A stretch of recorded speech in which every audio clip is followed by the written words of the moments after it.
அனைவருக்கும் வணக்கம். ஆறுமுகம் அருளிடும் அனுதினமும் ஏறுமுகம். இந்த பதிவில் கார்த்திகை தீபத்தன்று செய்யக்கூடியவை மற்றும் என்னென்ன செய்யக்கூடாதுங்கிறத பார்க்கலாம். பொதுவாக கார்த்திகை தீபங்கிறது தை மாதத்தில் வருகின்ற பௌர்ணமி திதியும் கார்த்திகை நட்சத்திரமும் ஒன்று சேர்ந்து வரக்கூடிய நாள் தான் நம்ம கார்த்திகை தீபமாக கொண்டாடுறோம். இந்த வருடம் கார்த்திகை தீபம் 13/12/2024 வெள்ளிக்கிழமை. கார்த்திகை நட்சத்திரம் ஆரம்பம் 13/12/2024 காலை 6:51 மணி முதல் 14/12/2024 காலை 4:56 மணி வரை.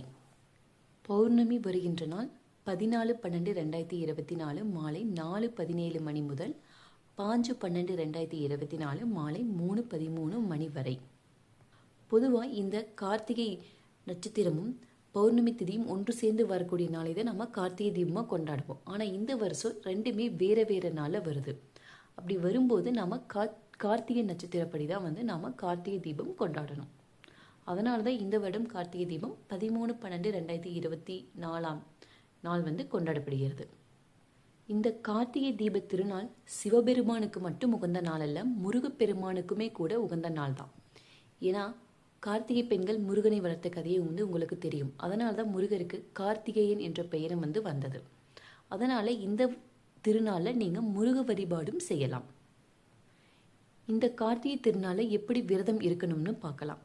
நீங்கள் உபவாசமாக இருக்கிறதா இருந்தாலும் இருக்கலாம், இல்லை நீங்கள் சாப்பாடு சாப்பிட்டு நீங்கள் வழிபாடு பண்ணுறதா இருந்தாலும் பண்ணிக்கலாம். நீங்கள் உபவாசமாக இருக்கீங்கன்னா நீங்கள் தீப திருநாளுக்கு முந்தைய நாள் இரவிலிருந்தே உபவாசமாக இருக்கணும். நீங்கள் பழங்கள் மட்டும் சாப்பிட்டு உபவாசம் இருக்கணும். கார்த்திகை திருநாள் அன்றுமே நீங்கள் தண்ணி, பால், பழச்சாறு இது மட்டும் குடிச்சிட்டு நீங்கள் உபவாசம் இருக்கலாம். சிலர் மௌன விரதமும் இருப்பாங்க. நீங்கள் விளக்கு ஏற்றி வழிபட வேண்டிய நேரம் 13/12/2024 மாலை 6 மணிக்கு மேல். அதாவது திருவண்ணாமலையில் மலை தீபம் ஏற்றுனதுக்கு அப்புறம் தான் நாம் நம்மளுடைய வீடுகளில் விளக்கு ஏற்றணும். முதல்ல எங்கே விளக்கு ஏற்றணும் அப்படின்னா நம்மளுடைய நிலைவாசலில் நாம் விளக்கு ஏற்றிட்டு அடுத்ததாக தான் நம்ம பூஜை அறையில் விளக்கு ஏற்றணும். இதற்கான அர்த்தம் மகாலட்சுமி தாயாரை நம்ம வீட்டுக்கு வெளியே இருந்து உள்ளே கூட்டிகிட்டு வரதா அர்த்தம்.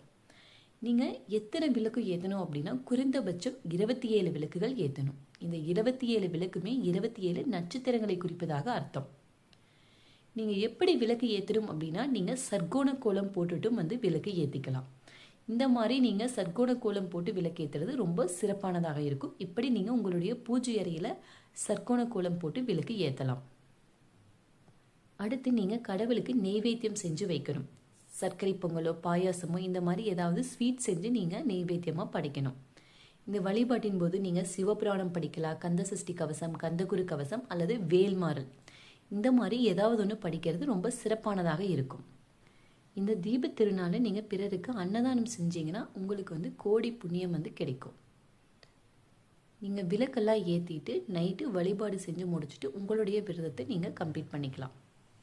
இந்த மினி விளாக் பிடிச்சிருந்தா லைக் அண்ட் சப்ஸ்கிரைப் பண்ணுங்கள். தேங்க்ஸ் ஃபார் வாட்சிங்.